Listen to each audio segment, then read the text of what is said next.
G'day boys, your boy young Benjii back again with some tips for console players. In this video I'm going to be giving you 4 tips that you can choose to add to your game whenever you like, and they'll help you immediately.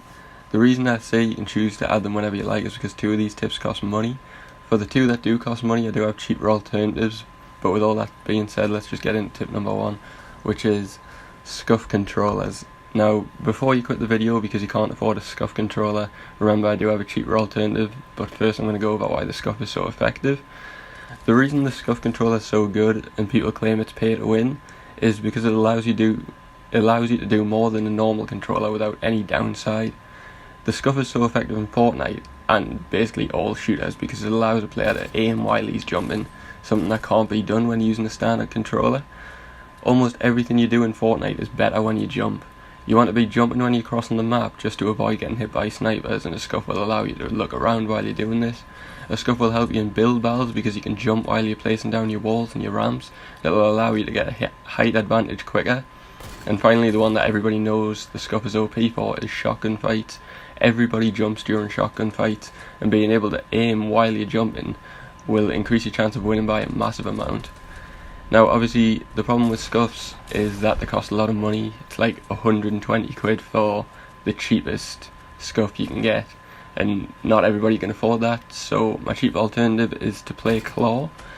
Anybody who's played COD for a long time will know what claw is, but I imagine some of the younger viewers won't know what it is, so I'll explain quickly for the guys who don't know. Claw is just a different way of holding your controller. Your left hand holds the controller the same way you do now, but your right hand will be different. You want your right index finger to cover the 4 buttons on your controller, your A, B, X, Y, or your X, square, circle, triangle, depending on what console you play on, and you use your middle finger to shoot. This allows you to never have to take your thumb off of your right thumbstick, and a lot of the best Call of Duty players ever still use claw even after the release of scuff controllers. There is the argument to be made that claw allows you to press square and triangle without having to move your right thumb. You could actually say that claw is more effective than the scuff, but that's a discussion for a different time. Now, one thing I will say about playing claw is it's very uncomfortable the first time you try it. I actually used to play claw myself before I bought my first scuff controller, and it is effective, but it does take time to master. So be patient if you want to get better. You're not instantly going to become a god by playing claw, and you won't instantly become a god by buying a scuff. It takes time to practice. Anyway, moving on to tip number 2, and this is one I haven't seen many people talk about. Again, this costs money, but it's important, and I have first-hand experience of this myself. This is the size of the screen that you're playing on. In my opinion, smaller is better, and this is coming from someone who's played on a 22-inch monitor, and I have a brother who plays on a 58-inch monitor. I've played on my brother's monitor as well as my own 32-inch TV, which I bought before my actual gaming monitor, and honestly it feels like you're constantly lagging because of the horrible turn rate and the input delay to a TV.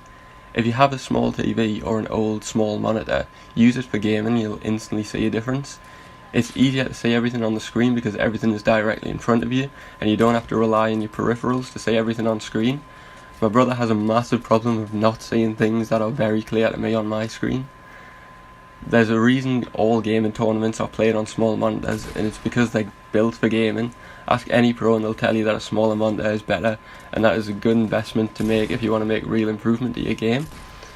Now, for people that don't have the luxury of buying a gaming monitor straight away, I would suggest a pair of Control Freaks.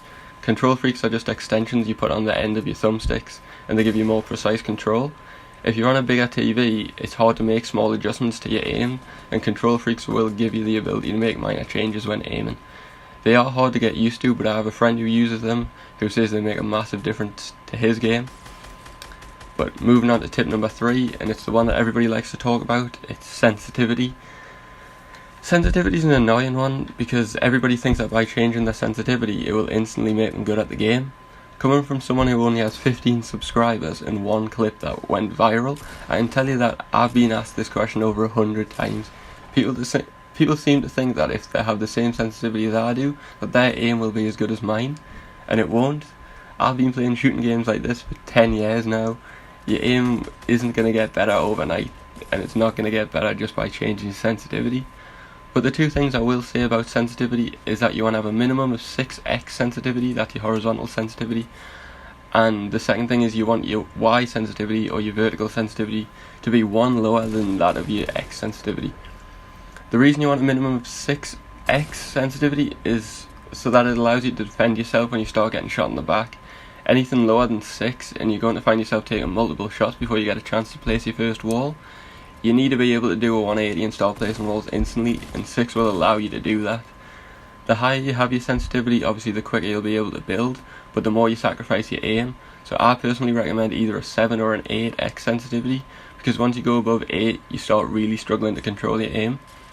I recently moved from 7 to 8 because I started to get more comfortable with building, and 8 allows us to play more aggressive, as I can build around myself much faster when I'm in the middle of a fight, and I personally can still aim very well on 8 sensitivity. One thing I would say, if you play on a low sensitivity and you want to increase it, is don't jump massively straight away. You want to be taking small steps. If you're on a 4 sensitivity, don't jump straight to an 8 because it won't work. You'll just find yourself totally out of control. Move up 1 sensitivity each day and practice for a few hours until you find yourself comfortable enough to move up again and find a spot that's perfect for you. Once you do find that perfect sensitivity, stick to it. Don't change all the time, and don't give up on your sensitivity once you find one that works just because you have a bad day. I have bad days, but you have to stick to what you're good at and what works for you. And finally, moving on to my final tip, and this one might sound strange, but it's controlling your aim with your left thumbstick instead of your right. This links into the previous tip, because your aim is affected negatively by your higher sensitivity. One way to counteract that is to control your shots by moving your character instead of your gun.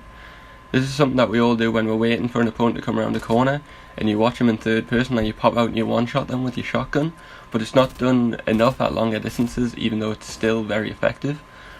It's easier to make small adjustments at long range with your left stick rather than your right, because your right stick is much more sensitive, so your movements are often too quick and you miss more shots. Instead, if you move your character and try to keep your crosshairs in the same position, these tiny adjustments become easier to make. And by doing this, you're also making yourself harder to hit because you're constantly moving around, and therefore you'll find yourself winning more long range gunfights. And that just about does it for this video, guys. If you enjoyed, please let me know with a like or a comment down below.